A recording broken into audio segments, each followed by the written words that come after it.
días a todos y a todas. Me da mucho gusto recibirlos a este foro para discutir los temas urgentes de la gestión de las aguas binacionales en la frontera México-Estados Unidos.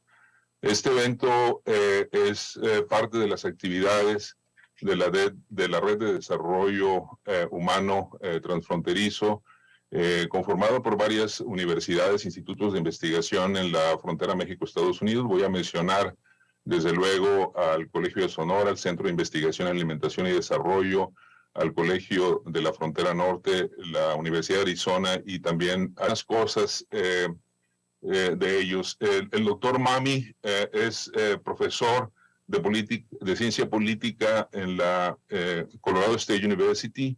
Él es egresado del programa de doctorado de la Universidad de Arizona en Ciencias Políticas y tiene una larguísima trayectoria haciendo investigación sobre los temas de manejo de agua, instituciones en la frontera México-Estados Unidos. Muy recientemente el doctor Mami publicó un libro que yo pienso es muy importante. Tengo una copia de él, les invito a que lo procuren. Se llama Border Water. Fue publicado precisamente este año por la editorial de la Universidad de Arizona y contiene, desde mi punto de vista, un compendio muy bien elaborado sobre el desarrollo institucional y los retos que supone el manejo del agua en la frontera México-Estados Unidos. El doctor Mami tiene obviamente múltiples reconocimientos. Yo solamente voy a mencionar uno del que fui partícipe recientemente. Él recibió un reconocimiento por la Asociación de Estudios Fronterizos, de Association for Borderland Studies, por su trayectoria académica, tanto como investigador y como docente. La doctora Iracema Coronado también tiene una larguísima trayectoria en estos temas de medio ambiente, justicia ambiental, desarrollo y derechos humanos en la frontera México-Estados Unidos. Ella es egresada también de la Universidad de Arizona, donde obtuvo su doctorado en ciencias políticas.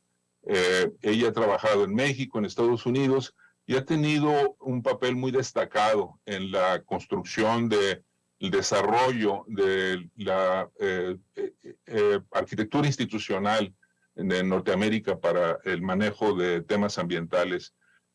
Ella fue la directora ejecutiva de la creada después de NAFTA y actualmente funge como directora de la Escuela de Estudios Transfronterizos aquí en la Universidad Estatal de Arizona. También vamos a tener al doctor Christopher Brown. Él es profesor de geografía en New Mexico State University. Él también tiene una amplísima trayectoria haciendo investigación sobre temas ambientales y gestión del agua. En particular, Christopher Brown es un enamorado de la idea del manejo integrado del agua utilizando un enfoque de cuencas. Ese es el trabajo de doctorado que realizó en San Diego cuando realizó su tesis doctoral sobre la cuenca del río Tijuana, y también tiene una producción académica muy interesante, muy actualizada en el Río Grande y en la región de El Paso, Las Cruces, donde él reside actualmente. Voy a decirles muy rápidamente cuál es el formato que vamos a seguir en este foro. Tiene la estructura de un conversatorio. Hemos acordado los 4 participantes en el panel ciertas preguntas que yo voy a ir presentando a cada uno de ellos en forma alternada. No queremos utilizar más de 1 hora en estas rondas de preguntas porque tenemos mucho interés en escuchar los puntos de vista, las impresiones las sugerencias que ustedes están participando en este evento tengan al respecto de estos asuntos. El propósito más amplio del foro es promover un diálogo entre académicos de la frontera especializados en temas ambientales y en gestión del agua para explorar las oportunidades y los retos que existen para conectar el trabajo de investigación científico, el trabajo académico, con las actividades de día a día, con las actividades de planeación de las instituciones que se encargan de manejar los recursos hidráulicos en la frontera México-Estados Unidos. Estoy hablando específicamente de la Comisión Internacional de Límites y Aguas y de la IBWC, the International Boundary and Water Commission. Como ven, el panel o el foro va a ser conducido principalmente en inglés, pero si ustedes que están allí se sienten más cómodos hablando en español o en inglés o comunicándose en inglés, por favor, háganlo con toda la libertad. Vamos a empezar en un momento. Repito, esperamos poder tener el espacio al final. Vamos a terminar a las 12 de tiempo de Arizona. Esperamos tener el tiempo suficiente para escuchar sus opiniones, que nos interesa mucho, dado que el propósito de esto, como decía yo, es precisamente el diálogo y la integración de un grupo de expertos y de especialistas y de interesados en gestión del agua. Vamos a empezar con una pregunta para la doctora Coronado.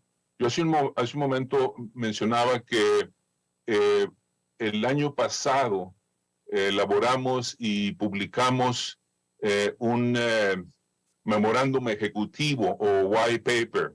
En ese documento nosotros, me incluyo yo, le incluye usted, doctora Coronado, desde luego Stephen, Christopher Brown, Hilda García, que también está en el grupo, a Robert Barrett y Adriana Zúñiga, a Rosario,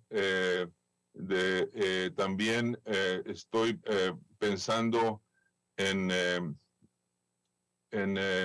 otros colegas que voy a mencionar en un momento. Hicimos este white paper con la idea de hacer un análisis actualizado, pero también visionario de los problemas de la gestión del agua en la frontera México-Estados Unidos.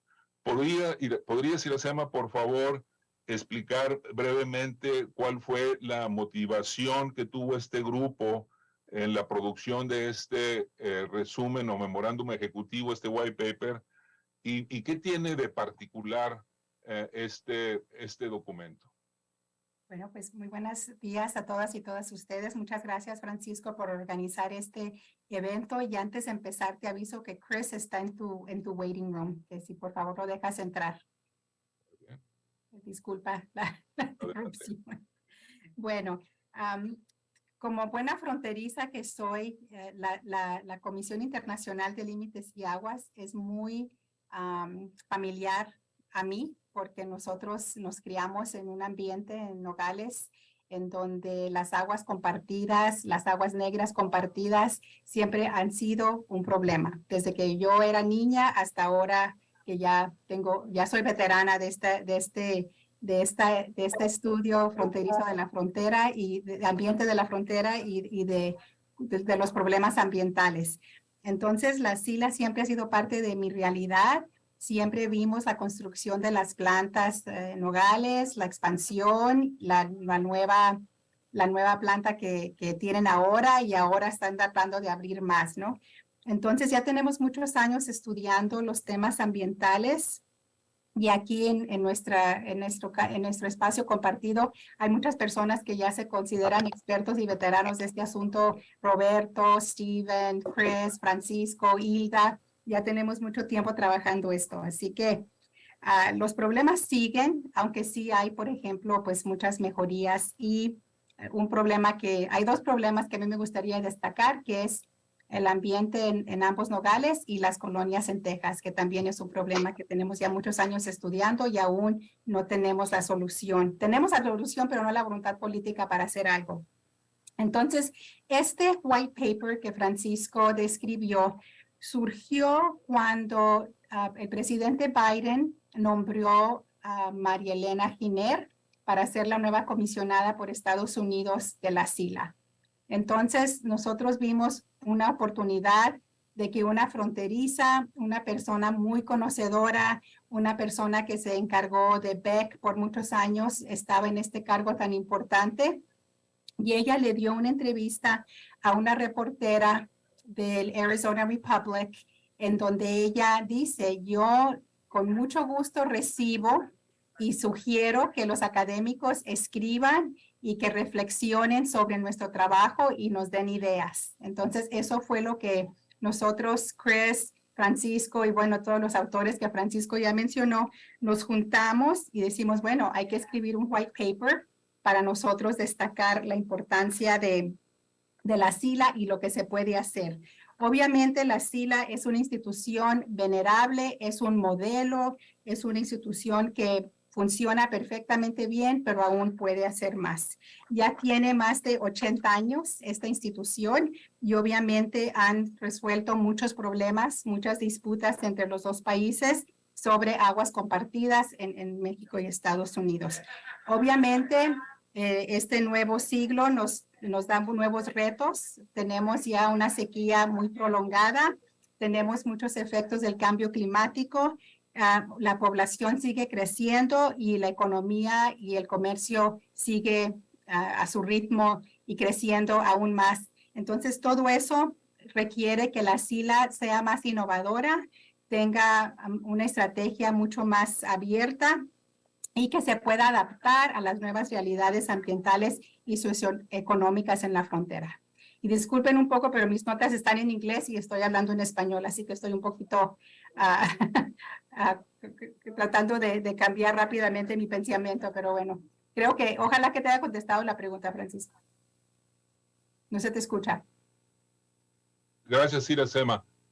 Sí, yo solamente quisiera mencionar los nombres de todos los participantes en la elaboración de este white paper o memorándum ejecutivo. No encuentro una traducción exacta, pero ya mencioné a Christopher Brown, mencioné también a Iracema, Hilda García, Paul Ganster, Donald I. Baker, Sharon McDowell, Stephen Mami, Rosario Sánchez, Alan Swidler, Robert Barady y Adriana Zúñiga. Esos son los autores del paper. Yo les envié a todos ustedes antes una liga a un folder en Google Drive en donde hay una copia de un resumen de ese documento que fue publicado en el Journal for Borderland Studies. Incluye también una respuesta a las recomendaciones que se hacen en el white paper por parte de María Elena Giner, la comisionada de la IBWC. Es un intento, como decía Iracema, de iniciar un diálogo entre los responsables oficiales de la gestión del agua y los distintos grupos de académicos en ambos lados de la frontera, en México y Estados Unidos, que hacen investigación y producen análisis e información que puede ser relevante para informar las políticas y los programas de estas instituciones. Voy a pasar a preguntarle a Stephen Mami acerca de los retos que supone la gestión del agua en la frontera México-Estados Unidos. Ya sabemos que el problema es muy complejo y que la complejidad se amplifica como resultado de procesos como el cambio climático y los ciclos políticos que se dan en México y en los Estados Unidos. Pero yo quisiera preguntarle Steve, que basado en tu investigación, Steve, ¿cuáles dirías tú que son los temas más relacionados con el manejo y la planeación de recursos hidráulicos compartidos en la frontera México-Estados Unidos.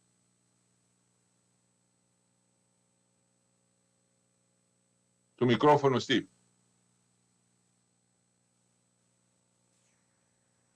Gracias. Can you hear me? Yes, we can hear you. So with apologies, I'm going to speak in English.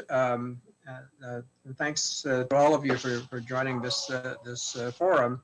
And I'll look forward to hearing your responses and concerns towards the end of this event. So right now, I would say that if we think about the management and planning, the challenges that are on the current binational agenda, they really kind of fall into two categories. One is substantive issues, and the other are procedural issues that confront the two countries. And let me just sort of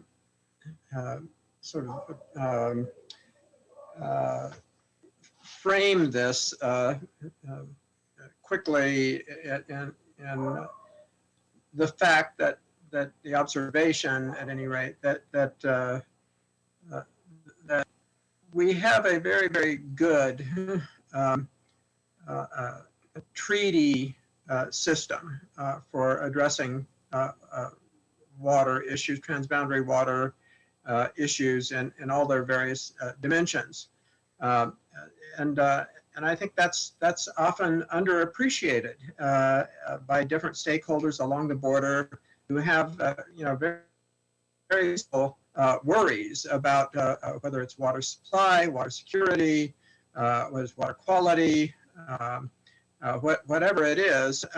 And those are reasonable concerns, and they produce certain aggravations and tensions along the boundary and different places along the boundary. But overall, I think the history of U.S.-Mexican water relations is one of the really bright spots in the overall binational relationship, and that needs to be appreciated, because that couldn't have been taken for granted 70 or 80 years ago. That was not preordained, and so we have an institutional framework that I think is flexible, is resilient, and that can address the issues that we confront. But right now, if I look at the substantive side of U.S.-Mexican water relations, there are several things that really stand out.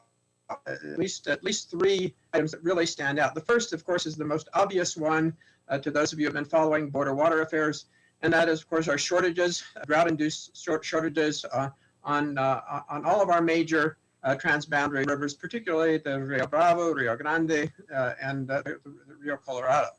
So that has been much discussed, much in press, and remains, I think, a very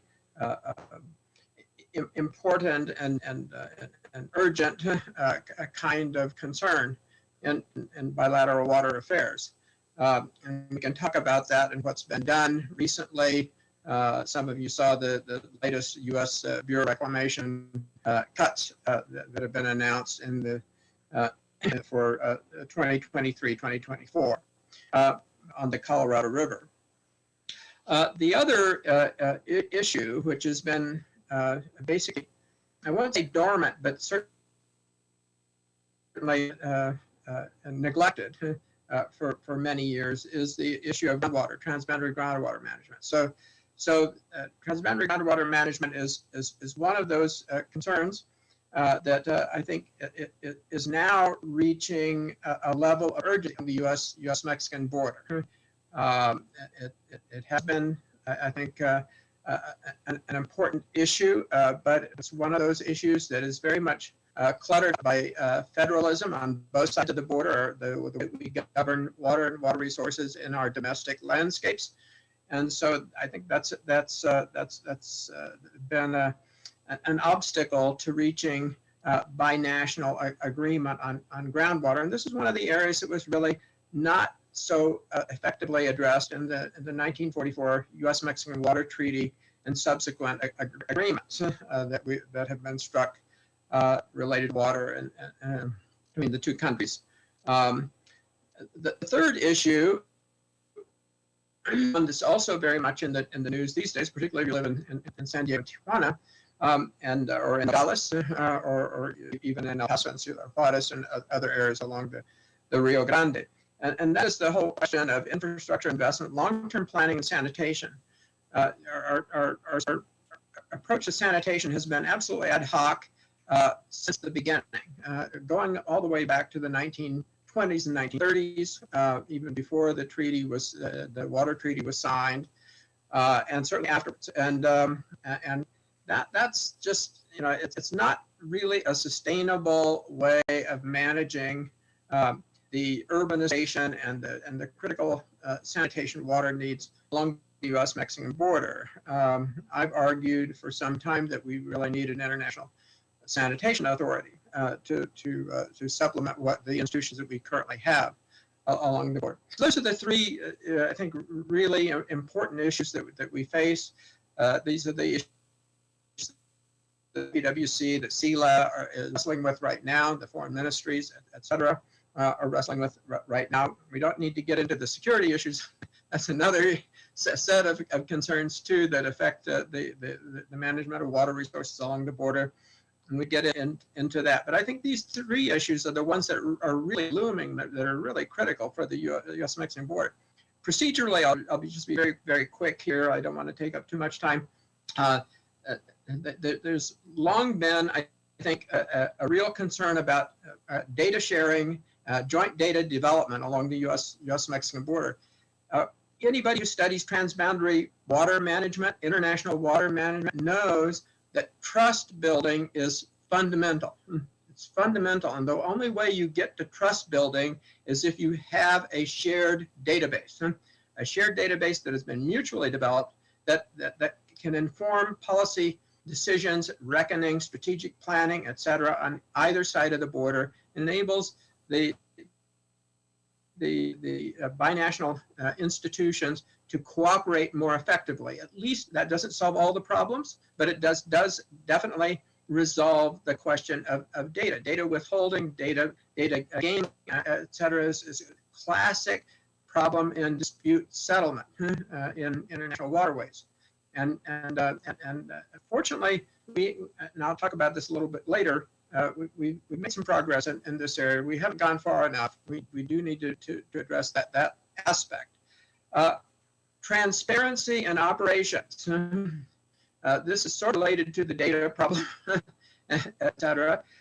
But it's one of those areas where if you just treat operations nationally in a transboundary water management context,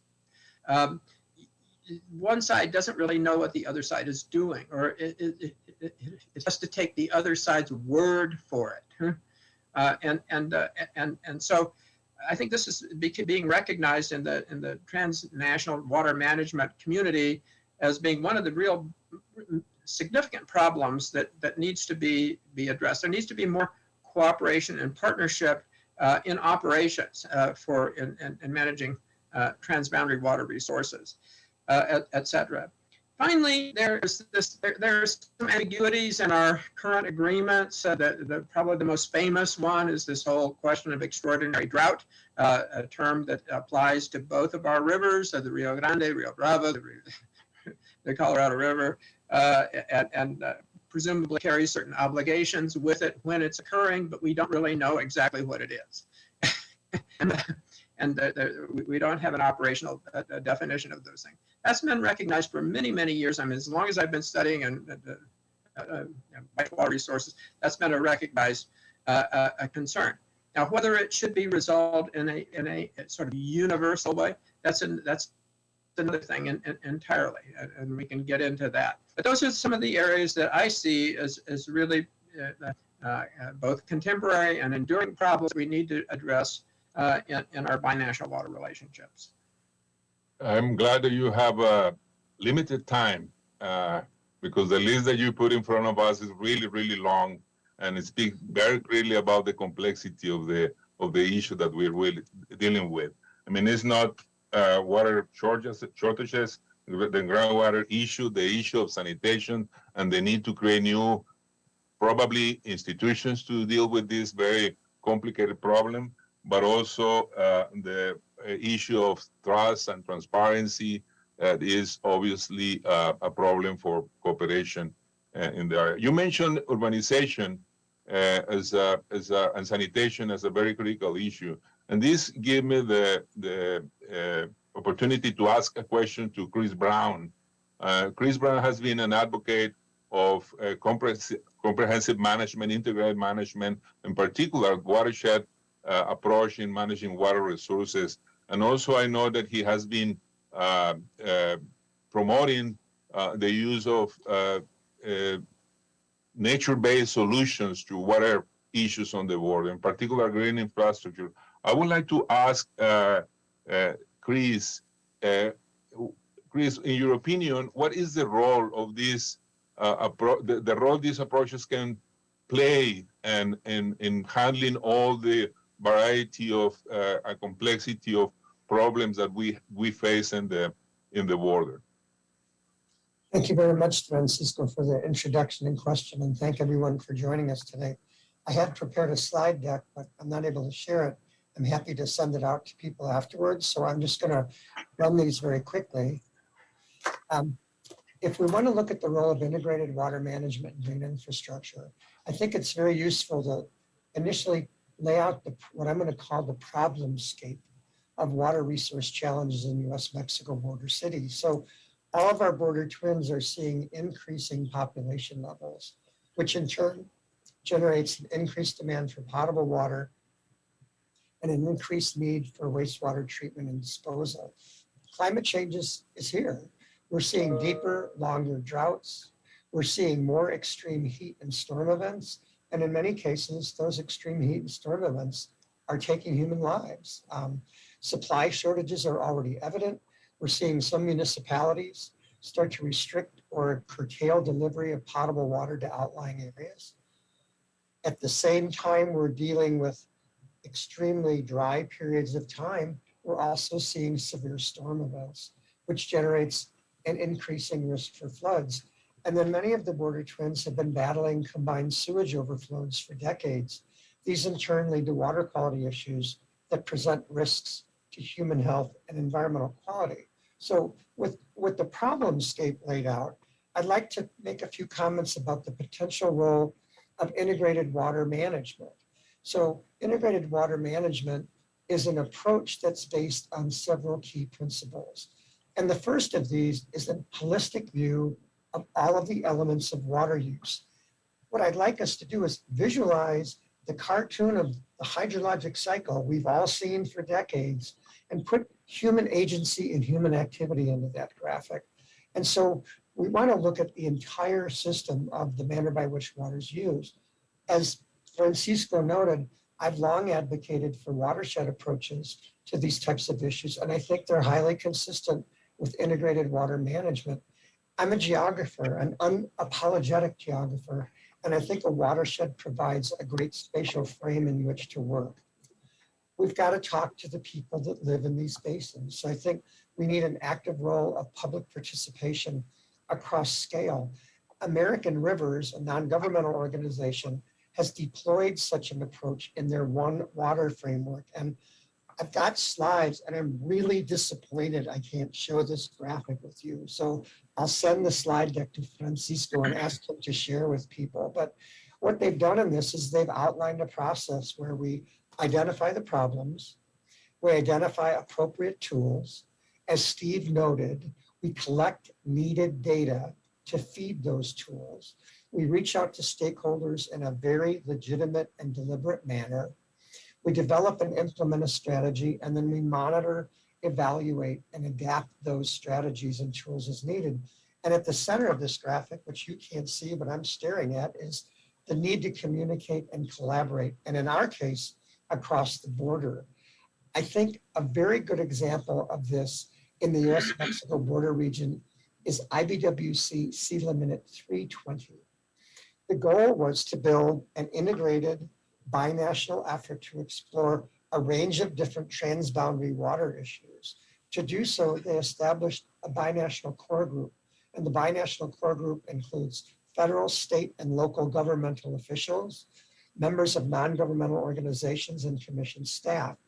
They in turn are working through a mechanism known as binational work groups, and they're focusing on very specific issues: solid waste management, water quality, and sediment control. And I think this is an example of how those human activities and human agencies get put within this integrated watershed framework. And I think it's just a very exciting opportunity. What I'd like to now do is pivot to the second thing that Francisco asked me to discuss, this idea of urban green infrastructure. So the ideas of urban green infrastructure, I'd argue, are very consistent with integrated water management. My read of urban green infrastructure is it's a mix of natural and engineered elements. And the goal of these elements is to capture and reuse surface water storm flows as a water source. So we can slow storm water flows down through manufactured means to allow filtration into groundwater levels. Now we're closing the cycle on that water loop. We can capture those storm flows and reuse them as a source for a range of different vegetation. 100 years ago, we built the LA River to capture huge amounts of storm water and massive concrete channels to put into the Pacific Ocean. What we can do is capture that water. And I think a really important linkage of this is if we do this, we can start to green cities, which increases the quality of life. And it has very real impacts on reducing the impacts of urban heat island. The best time to plant a tree was 20 years ago. The next best time to plant a tree is today. And so by planting these trees and revegetating these areas, we can have an impact on the urban heat island. And I think the best example of this is work that Francisco has done with colleagues at the University of Arizona, Arizona State, and the United States Geological Survey in an urban green infrastructure project they've done in Ambos Nogales. And Francisco and his partners built this really awesome project that merges a bunch of really important tools: land suitability analysis, where should we put things? Hydraulic modeling, let's get a handle on surface water flows. Stakeholder input, what's the best manner to legitimately and deliberately engage the stakeholders? And they pulled these tools together to develop a green infrastructure network for Ambos Nogales.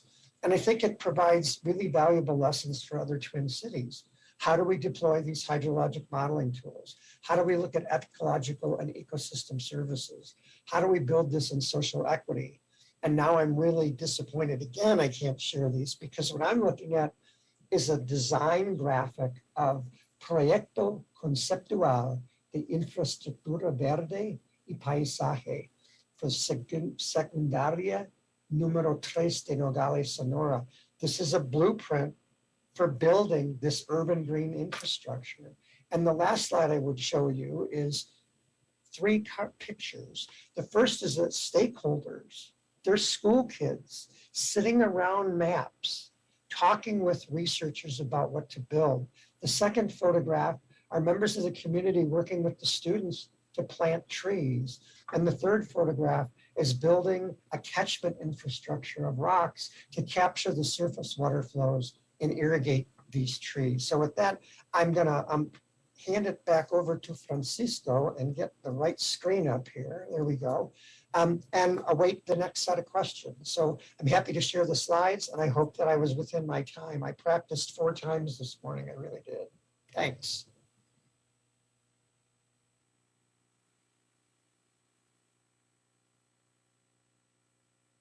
Se escucha, Francisco.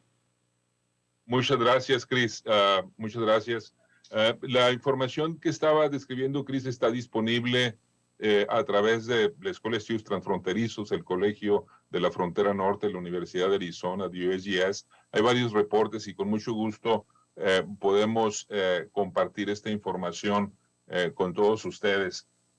Yo quisiera volver a hacerle una pregunta a Steve. Steve estaba hace un momento hablando de el tratado de aguas entre México y Estados Unidos y de la resiliencia, la flexibilidad de las instituciones creadas para manejar el tratado. Yo quisiera pedirle a Steve que profundizara un poco más en su análisis, en su balance de estas instituciones que ya tienen más de 80 años de edad y que están trabajando en un nuevo contexto, no solamente un contexto complicado por el cambio climático y por los ciclos políticos que ya sabemos afectan fuertemente todos los asuntos que tienen que ver con la frontera, sino también un contexto en donde las comunidades en la frontera están más activas y tienen mayor agencia en la atención de los problemas que tienen que ver con el agua. Yo quisiera pedirle a Steve que comentara acerca de su opinión, cuál es la capacidad que tienen instituciones como la IBWC y la SILA para responder y adaptarse a estos retos que ya hemos mencionado. Sure. Well, let me react to that by saying that I think everybody in the water community along the U.S.-Mexican border and the border states on both sides, whether we're talking about Sonora, Baja California, Chihuahua, Tamaulipas, I think everybody is behind the curve right now on climate change. We're playing catch up, and we've known about the changes that are occurring climatically in the border community for 20 years. It's really important to underscore that. But of course, human society being what it is, change is difficult, and we confront a variety of whether it's political governance and economic obstacles to reaching agreement and developing consensus on climate mitigation policies. Now, having said that, and I really do think that we are behind in addressing this issue. We are making some progress at the binational level, but it's very mixed and also somewhat retarded. Right now, if we look at the border region and transboundary water management, we see that we have begun to make some progress in a little over a decade on the Colorado River in particular. What I mean by that is that at the very least, we're talking about climate change. Climate change actually has a bureaucratic position in documents, in agreements related to the Colorado River. And that began really with IBWC's minute 317 in 2010. It was kind of preceded, going back to 2000, by minute 306 that at least acknowledged the problems of drought on the Colorado River, but didn't mention climate change as a factor in the long-term variability and scarcity of water in the Colorado River region and in the Colorado River Basin. So since then, we've seen climate change mentioned repeatedly in our agreements on the Colorado River. It is now acknowledged to be a thing. It is something that people are talking about. It is something that the governments feel like they need to address on the Colorado River. There's a little bit of that in minute 320 for the Tijuana River too, which also acknowledges climate change point in that agreement. And the reason these acknowledgements are important is that this gets to the bureaucracy of border water management. If it's not there, the governments aren't obligated to do anything. It's that simple. They're not obligated to do anything in the area of climate change. If it is there, then it becomes part of their mandate. Then it becomes part of what they officially acknowledge needs to be a concern, needs to be addressed, and it enters into the dialogues that are occurring in the various coordinating groups dealing with water management along the border. So that's one thing. Now, is that happening on the Rio Grande and the Rio Bravo? No, that is not happening on the Rio Grande. Climate change has yet to enter the dialogue on the Rio Grande. And this is really unfortunate since this is the area where we have the greatest tension in our current binational relationship related to water. Mexico is now entering and about to complete the third year of a 5-year cycle of water deliveries on the Rio Grande River. Maria Elena just gave testimony in the U.S. Congress a couple of weeks ago for the IBWC, saying that Mexico had only delivered 45% of its obligation on the river.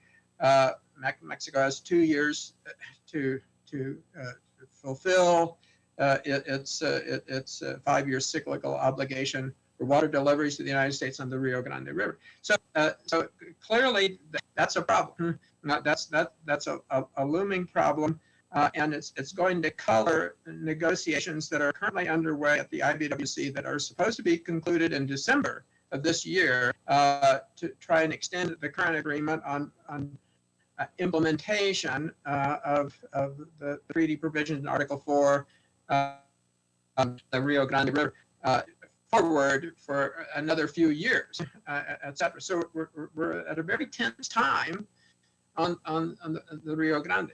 It would be helpful if indeed the mention of climate change was in some of these documents.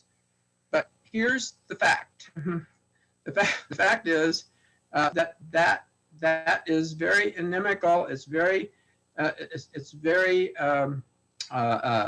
much opposed by water stakeholders and water users in Texas, because it would seem to suggest that maybe there is a binational obligation to manage this issue when Texas wants to deal with it as if it is 100% a Mexican problem. And so this is getting climate change into these documents is really important, because it begins to move the needle a little direction of binational cooperation, recognizing that we have a common threat that we really need to be partnering in addressing, that we really need to be able to do. So we are making progress, but again, it is really halting. It's forward in bits and pieces. It's very uneven on the board in terms of how particular issues are being addressed. And so I think we're behind. I think if you were to look at the national responses, the water agencies, the states, how they're dealing with these issues of climate change too. I know in the U.S. we have states that are variously dominated by one party or another political party. They have either they're supportive or positive positions on climate change, or whether climate change should be just a very compelling factor in water management. It's taking hold for sure. I think the importance of climate change, but it is variable. So we're really at a point where we don't have a lot of consistency in how we're dealing. We're making progress, but it's really not nearly as quickly an advance as needs to be along the U.S.-Mexican border. And I'll quit there. Thank you, Steve. We need to leave some time at the end for questions from the public. So we're going to move a little bit more quicker here, más rápido para tener ese espacio. I just want to ask Chris Brown to make a quick comment regarding some of the issues that Steve was mentioning. Obviously, we have gaps, institutional gaps. We have holes because we're not able to run at the same speed that climate change is requesting to move. And Steve was also mentioning that the field of water management on the border is becoming increasingly complex with more actors, for example, the states involved in what in other condition is international issue. So I would like to ask to Chris if he can hear me, to comment briefly about what role can universities and water scientists play in filling these gaps, in closing these gaps in the management of water on the border. What has been the experience so far? And Chris, if you can mention any example of collaboration between water management and universities and scientists that can be used as a model for future collaboration. Thank you very much, Francisco. I'll be brief in light of the time's concerns.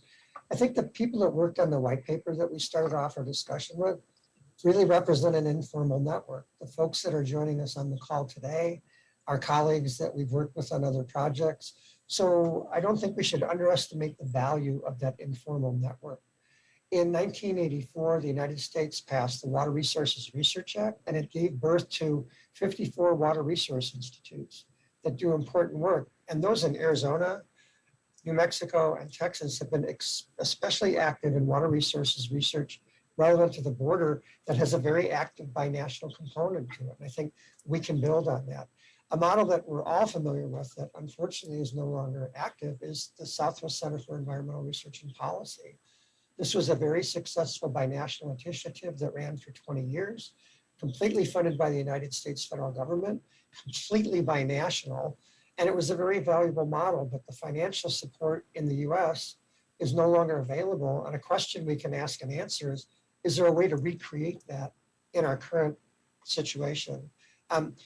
Most of the people that are on the call have done projects with various constellation of partners. And I think if we look at that rich history, several insights can help us inform future work on how to take advantage of the knowledge that's generated by the academic community. The first thing is everything we're doing needs to be binational in nature. This call is binational in nature. I apologize for speaking in English, but out of respect to our Mexican colleagues, I won't try with my bad Spanish, but our efforts should be binational. And the relationships that we've all formed are really key in those efforts. And I think we're very, very well suited to build on those personal relationships. We've all been doing this for a while. I think what we need to do is build a team of emerging scholars, younger people that are coming behind us to join more established teams to make these efforts sustainable. I worked with US and Mexican colleagues out of a proposal at NMSU to the National Science Foundation Partnership in International Research and Education to do just that. We didn't get invited to submit a full proposal, but the network is there, the partners are there, the ideas are there. And I think figuring out how to build our next cadre and our next cohort of scientists will be really important. I'll just close with a comment about some of the people that worked on the white paper have been in discussions with senior leadership at IBWC and CELA to stand up a binational science advisory group. And the goal of that is to build a formal mechanism, a network of US and Mexican researchers and scholars that would liaison with leadership and work to support the IBWC and CELA meeting their mission. Our next meeting is coming up. We'll keep people informed. With that, I'll turn it back over to Francisco. Thank you. Thank you. Muchas gracias, Chris, por la respuesta. Voy a pedirle a Iracema, quien por mucho tiempo ha estado estudiando la participación pública, el involucramiento de las comunidades locales en la gestión de temas ambientales, en particular la gestión del agua. Iracema, ¿por qué es importante incluir el punto de vista de los actores locales en el manejo del agua? ¿De qué manera se puede hacer esto en forma más efectiva y cuáles son los beneficios que las instituciones que manejan el agua obtendrían de mecanismos más efectivos, más comprensivos de participación pública? Por favor. Una buena política pública siempre toma en cuenta la población objetivo, the target population. Entonces, en este caso, las comunidades locales saben cuáles son sus problemas reales, cuáles son los problemas, cuáles son los retos, cuáles son los problemas de salud ambiental que tienen. Entonces, incluir a pequeñas municipalidades, incluir a los distritos de riego, incluir a las ONGs, todo eso porque tienen soluciones y tienen ideas y están más cerca a la comunidad que todo el mundo quiere servir. Y es algo que las comunidades locales tienen que trabajar juntas. Yo también veo una gran necesidad de más cooperación binacional. Creo que nos ha afectado mucho la pandemia y esas cosas y no nos juntamos los científicos, los académicos, las ONGs como se juntaban antes. Hace falta las ONGs que había en los 90s, en los 2000, ya casi no existen muchas de ellas. Entonces, ¿cómo darles una nueva misión para que se integren a estas soluciones que la SILA y IBWC deben de promover? Y también a tener más elementos, por ejemplo, de los comercios y de la agricultura. Yo creo que la agricultura es un sector que nunca ha sido incluido en todo esto y parte de la distribución de agua en la frontera trata con los distritos de riegos en ambos lados de la frontera. Entonces, eso es muy importante. La otra cosa que es muy importante es la educación.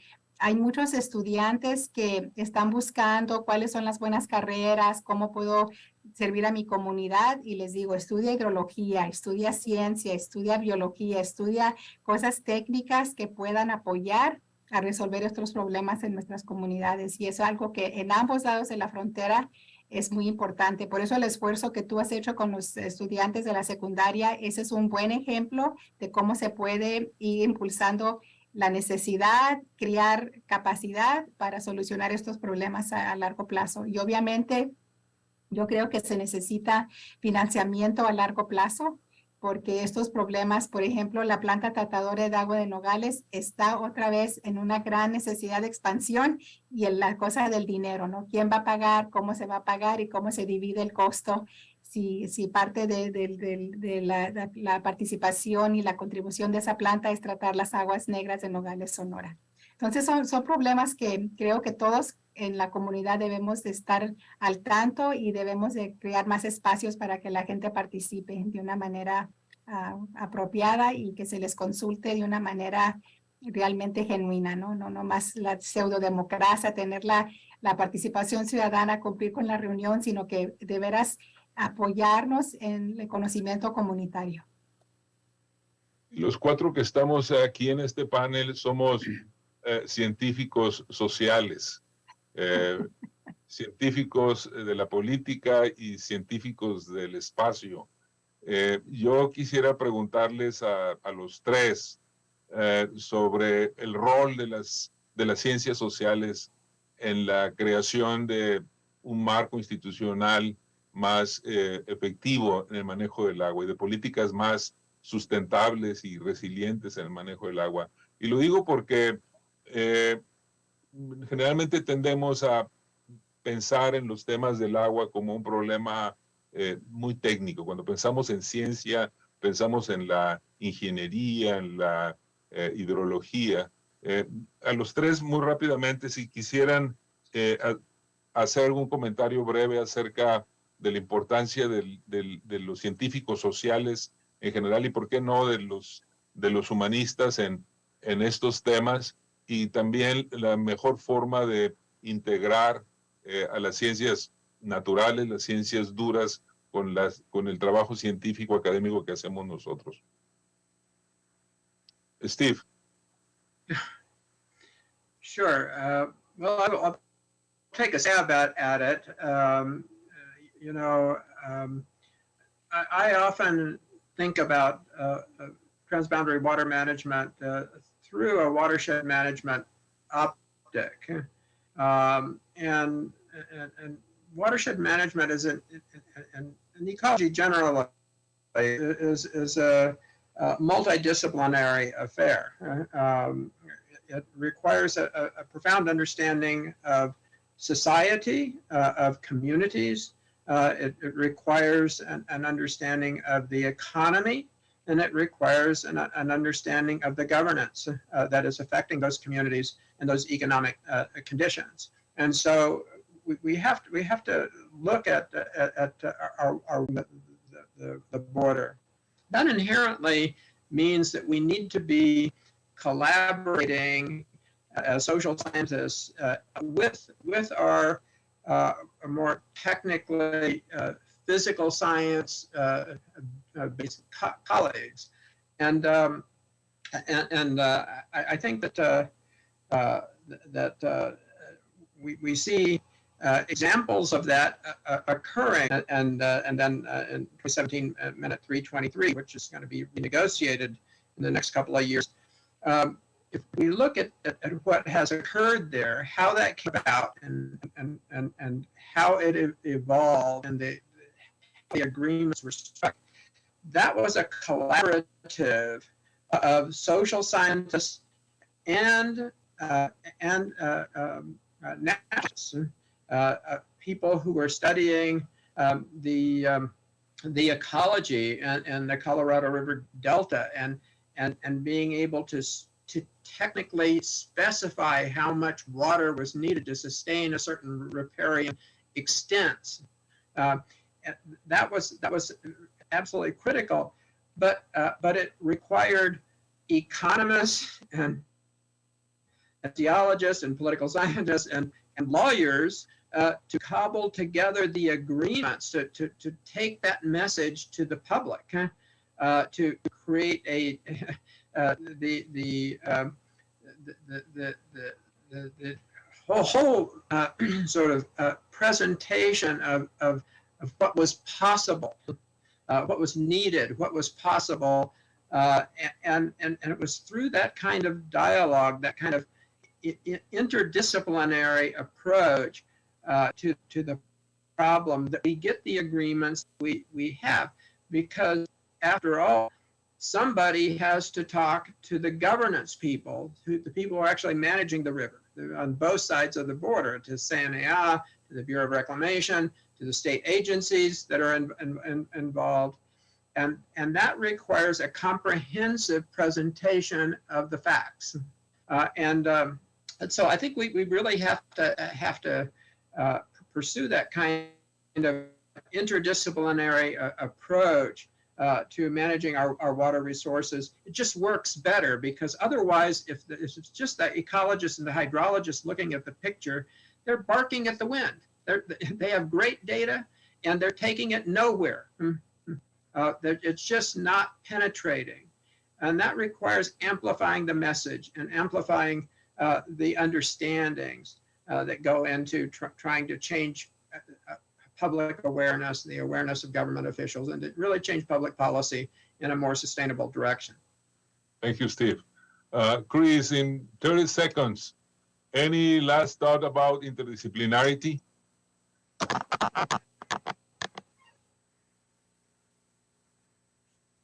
30 seconds. Okay. I think past successes have really given us some guidance. We've talked about the Southwest Center for Environmental Research and Policy, where we bring agency people and academics together. The big riddle is, how can we expand that to be binational? Or how can we recreate that? The Good Neighbor Environment Board is a US effort that does similar frames. 3 times a year, US and Mexican agency people and academics, non-governmental officers meet together to talk about US-Mexico border issues. They write well-researched reports and position letters and share them with United States executive office leaders. It's only a US effort. So the question becomes, how can we make that into more of a binational discussion? We've talked about the summits that IBWC has successfully put forward in the past. Can we ask the Commission to host a future summit? And I think much of what we're doing can be advanced at the local and regional levels. Work that the Paso del Norte Watershed Council has been very successful I'm currently in discussions with my own city government about building a land development code to advance their comprehensive plan. And the urban green infrastructure that Francisco and his partners did in the project is what we're talking about this Wednesday at 3 o'clock. And the question is, can we adapt that? At the heart of all of these efforts are positive long-term relationships that many people have built, people like those in this meeting. And I think that as we move forward, we can continue to capitalize on those relationships. I'll leave it there. Thank you, Chris. The same for you, Iracema. Por favor. Siempre hay que acordarnos que todo esto trata en la relación México-Estados Unidos. Entonces, eso tenemos también la política, la diplomacia, tenemos que trabajar conjuntamente y no nomás tener soluciones técnicas, sino que también soluciones económicamente viables y para tomar en cuenta el bienestar de la comunidad. Pero siempre hay que estar atentos a la relación México-Estados Unidos. Muchas gracias, Iracema. Muchísimas gracias a Steve y a Chris por compartir sus opiniones y lo que han aprendido después de muchísimo tiempo de investigar los temas de gestión del agua en la frontera México-Estados Unidos. Creo que nos presentan un panorama bastante completo que resalta la complejidad del problema y la necesidad de colaborar y la necesidad de pensar en el futuro aprendiendo de lo que ha pasado hasta ahora. Ahora tenemos 30 minutos que yo quisiera ofrecer a los presentes. Les pediría, por favor, si están allí, que abran sus micrófonos, que activen sus cámaras si tienen una y presenten sus preguntas, comentarios, sugerencias al grupo. Yo estoy seguro que Steve, Iracema y Chris estarían muy dispuestos, encantados de responder sus preguntas o reaccionar a sus comentarios. Por favor, si tienen alguna pregunta, este es el momento. If you have any question, any comment, this is the right moment to do that. The whole purpose of this meeting, as we explained at the beginning, is to initiate a conversation. We would like to engage with you and developing new ideas about how to bring our work, our academic scientific work to fruition, collaborating with the institutions that are managing water along the border. So, si hay alguna pregunta o algún comentario.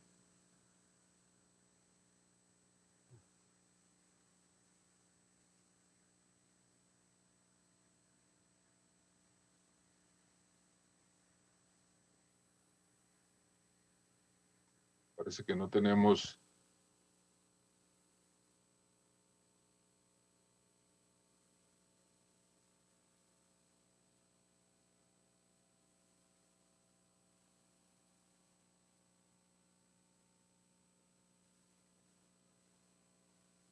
Puedes abrir tu micrófono. Gracias, Roberto. Bueno, antes que nada agradecer a los panelistas. Ha sido muy grato poder compartir con ustedes y escuchar sus opiniones.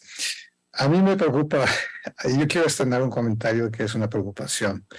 Para muchos de nosotros que tenemos tantos años trabajando sobre este tema y en la frontera, resulta frustrante ver los pocos avances que hay sustanciales, digamos, sobre este tema. Y de hecho, sin duda ha habido avances, o sea, ha habido cosas importantes. Algunos de esos avances se van diluyendo con el tiempo. Por ejemplo, toda la efervescencia de los 90s, de los 2000, donde la participación de grupos ambientalistas a lo largo de la frontera tomó relevancia, puso agendas de discusión en la política binacional, se ha ido diluyendo, se ha ido perdiendo. Ya se ha vuelto más puntual a nivel local, pero no regionalmente. Otra cosa que me preocupa es que toda esta discusión, y Steve lo describió muy bien, la política binacional, la residencia de esa política binacional, la infraestructura que se ha creado con el WWC y la SIDA, por ejemplo, responde a circunstancias específicas.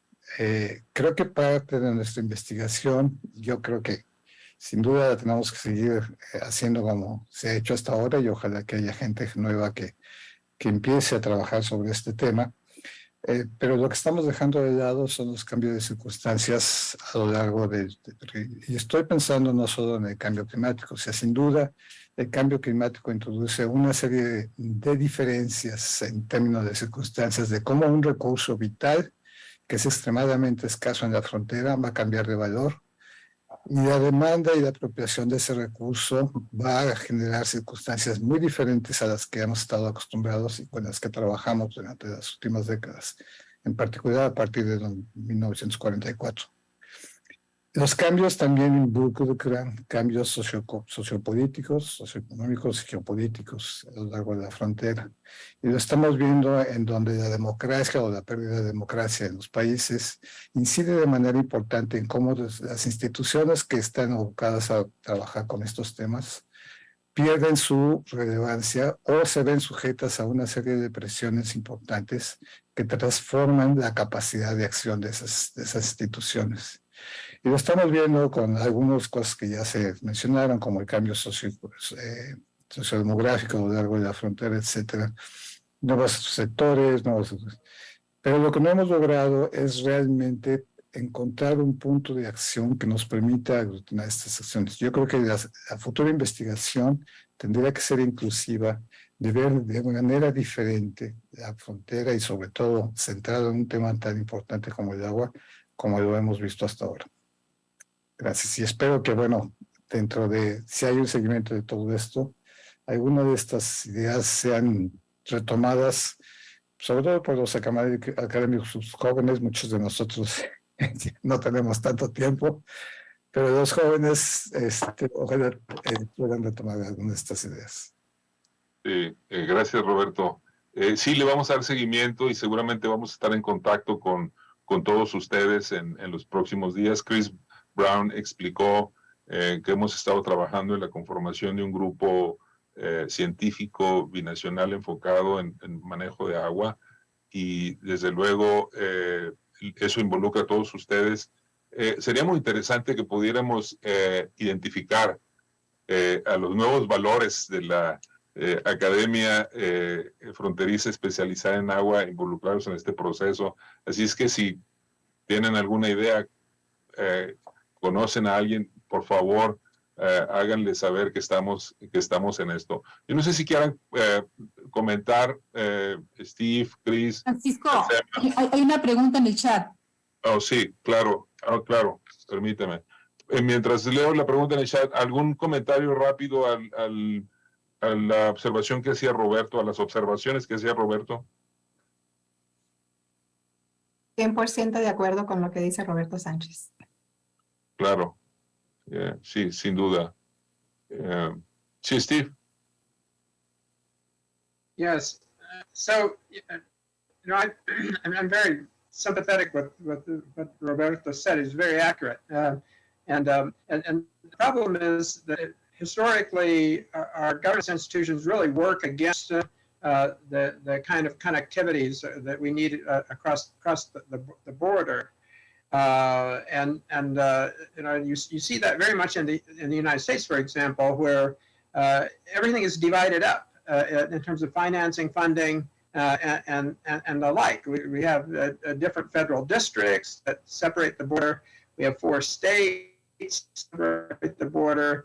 One part of the border doesn't know what the other part of the border is doing. People don't. There isn't really. As much as we talk about the border, as much as we talk about border society and the economy and such, there really isn't a cohesive border mentality, and one that's actionable, one that draws horses to the border.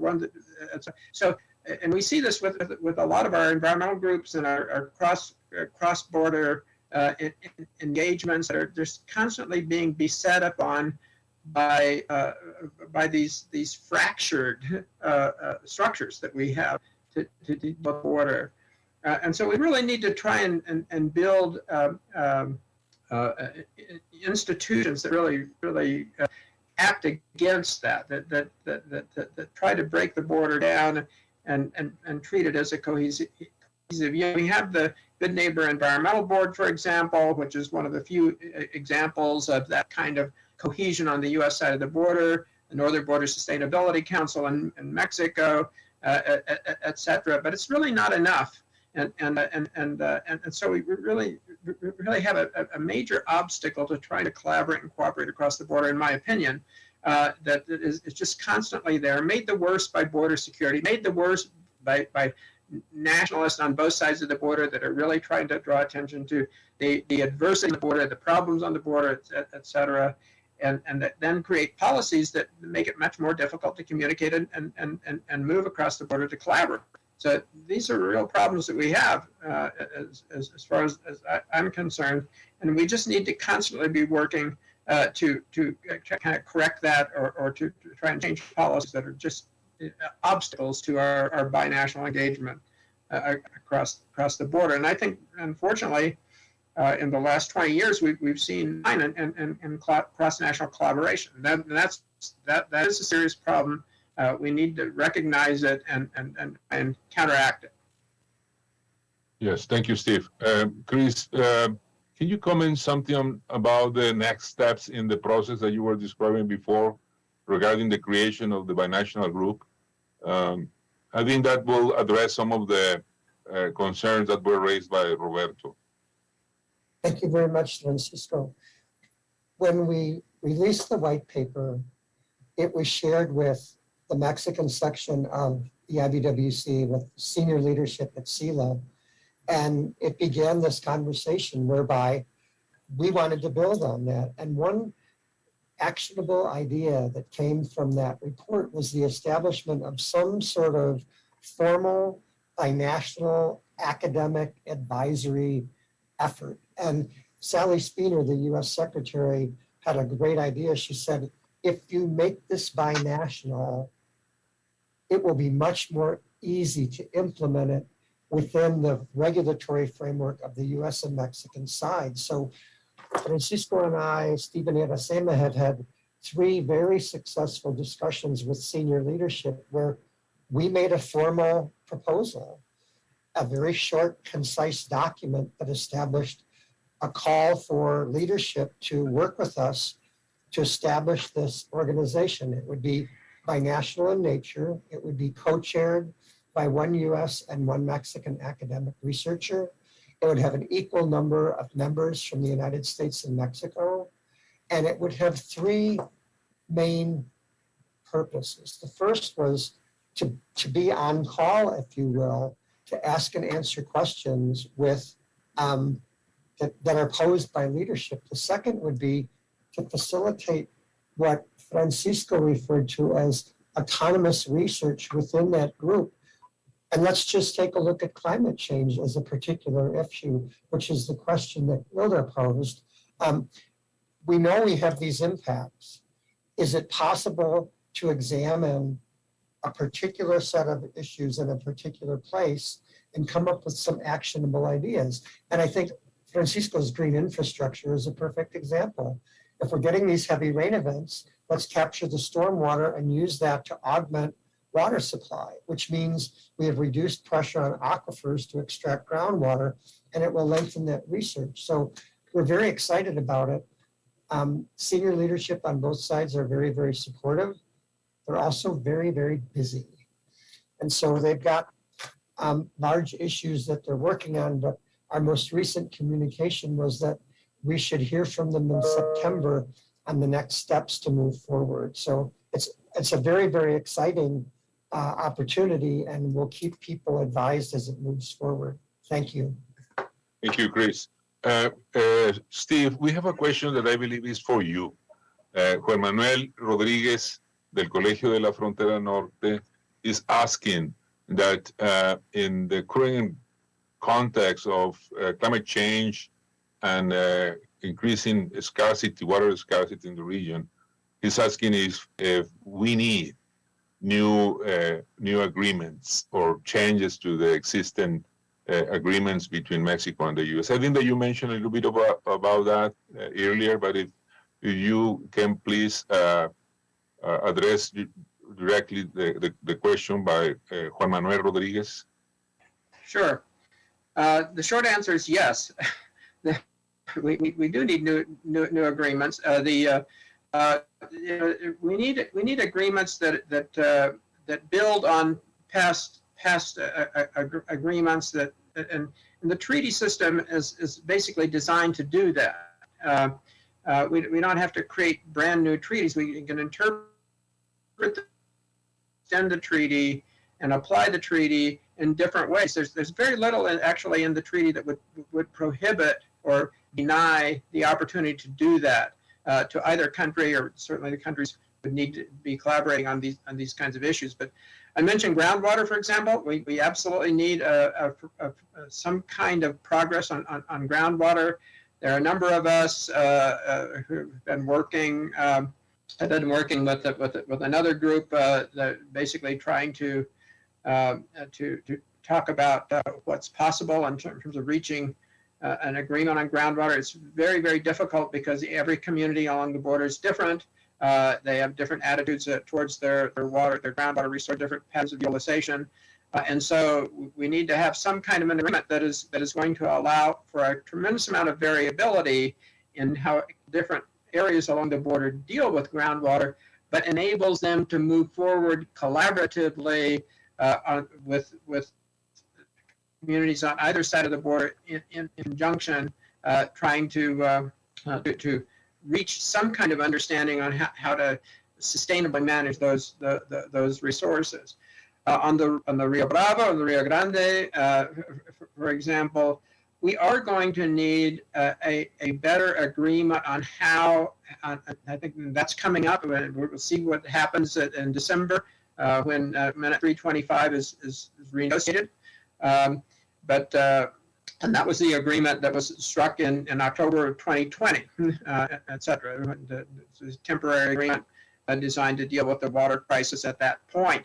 And we're going to see what additional measures can be taken. There's a lot that can be done. There's been some progress there too. In the area of transparency, both countries are basically using the same hydraulic modeling software now, which is a big step to try and understand what's happening in the basin and what's possible. There's going to be a need for more investment in infrastructure, water conservation, and infrastructure, I think, in Mexico and also in the United States. And there's going to be a need, I think, to recognize that even though the treaty puts the burden on Mexico for supplying the water, there are going to be circumstances where it's necessary for both countries to be ratcheting down on water use and conserving water resources. And that obligation, I think, should fall partially on Texas as well, so to meet its water needs. It's irresponsible not to do that, in my opinion. So these are areas where we really need to move forward. On the Colorado River, we're going to be renegotiating Minute 323. Just has to be done by the fall of 2026. That involves new conservation agreements in the U.S. part of the basin, but it will involve Mexico as it has in the past.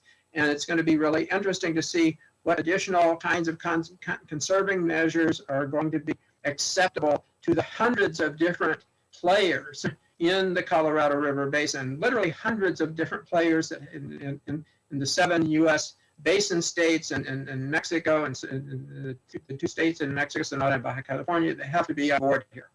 And so it's a really complicated thing, but I think that we can achieve these agreements. This is really necessary for again, confronting climate change. We're dealing with the actualities that are facing the desert Southwest and its major river systems today. And so I think that we're going to really see there's not only the need for these agreements, we're going to see some real progress here that I hopefully will be setting the kind of precedents for long-term future sustainable management of water, which we've never really just in either basin to take. I think the treaty is up to it. the treaty isn't the problem here. It's what the governments are doing, and to work with one another to recognize a set of really serious common concerns for the sustainability, security of water supply 100 years from now. Gracias, Steve. ¿Alguna pregunta? Ya no tenemos más en el chat. Si alguno de los que está en la reunión quiere hacer alguna pregunta, por favor levante la mano. Ya no tenemos mucho tiempo, pero sí nos gustaría escucharlos, saber de sus inquietudes.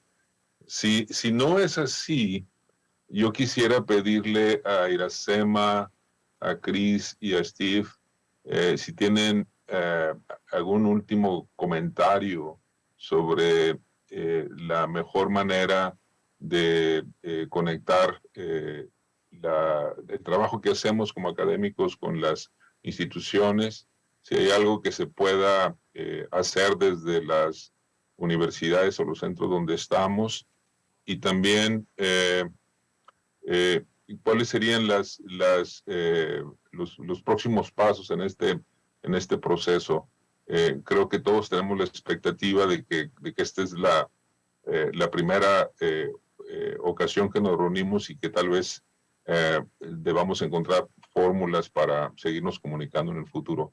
Iracema, ¿alguna última observación, comentario? Yo tengo la idea y tengo el sueño de tener una reunión que trate con cuencas, por ejemplo, con el río Colorado. Tuvimos una reunión con el Consulado de México, Steve participó y también Alfonso estuvo ahí con nosotros de Mexicali.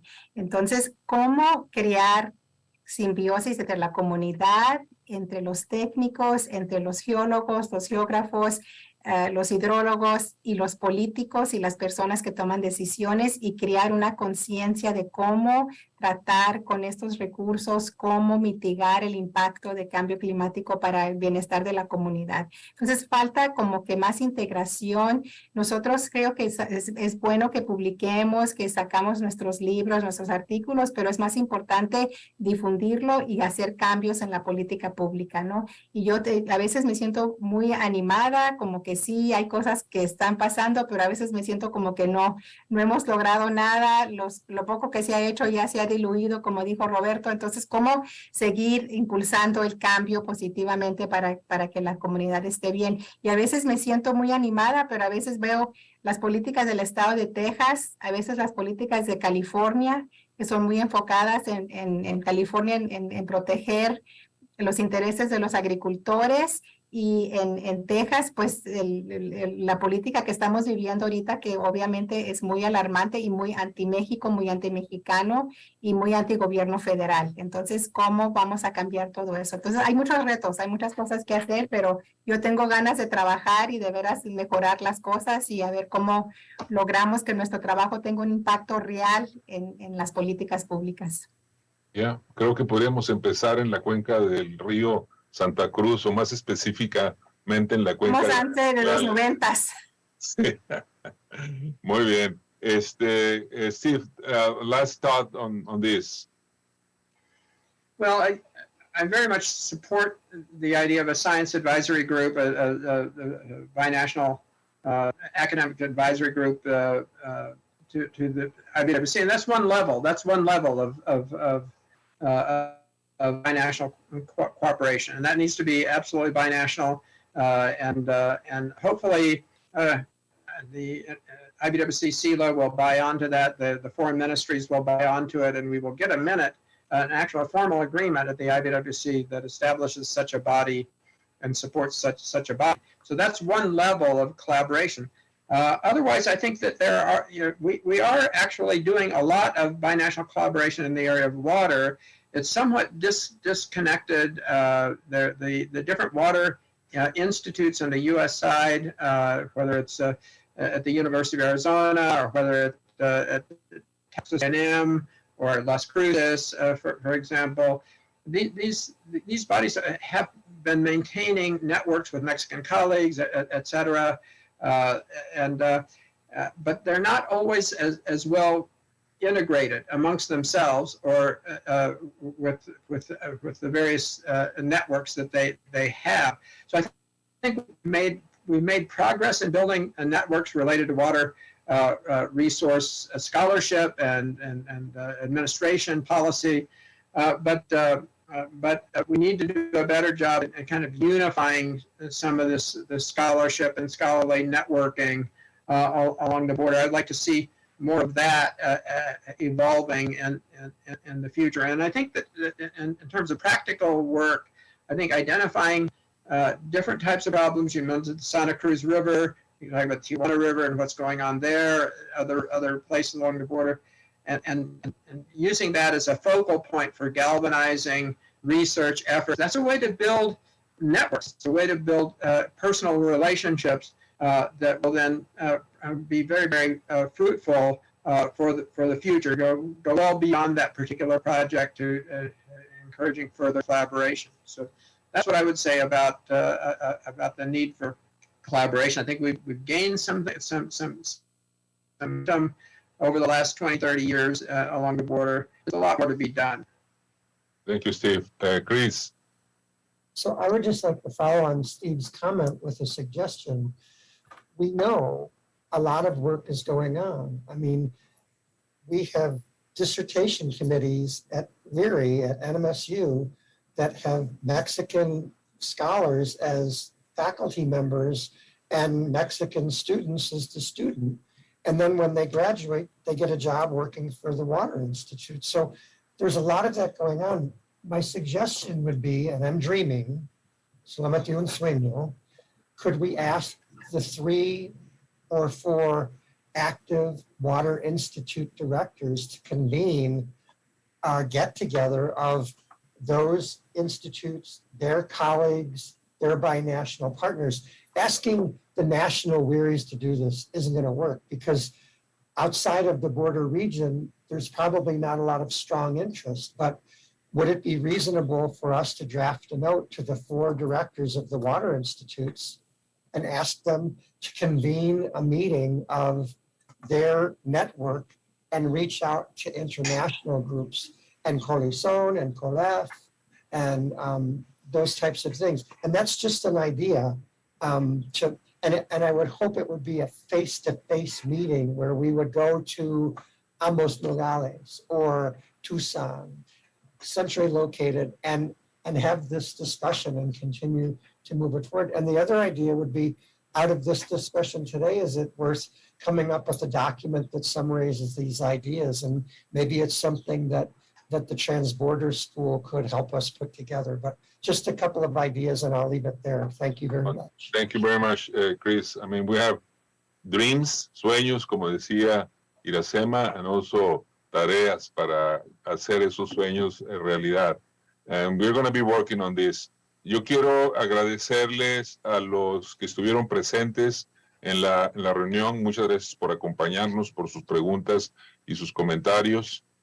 Desde luego, mi agradecimiento a la doctora Coronado, al doctor Mami, al doctor Brown por compartir con nosotros su conocimiento, sus opiniones, su experiencia, resultado de muchos años de trabajo.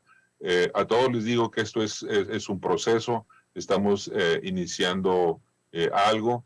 Por fortuna, contamos con el respaldo de las instituciones en las que estamos trabajando y están interesadas en promover ese tipo de cosas. En particular, le quiero agradecer al Colegio de la Frontera Norte por haber facilitado el streaming y al Colegio de Sonora también por habernos apoyado.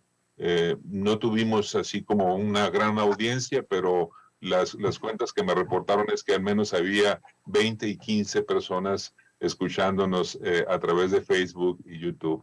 Es una nueva experiencia para nosotros y gracias al Colef y gracias al Colegio de Sonora y a todas las instituciones que forman parte de la Red de Desarrollo Humano de América del Norte, el CIAD, el Centro de Investigación de Alimentos y Desarrollo, desde luego a la Universidad de Arizona, a Arizona State University, la Universidad Estatal de Sonora, y otras más que forman parte de este grupo.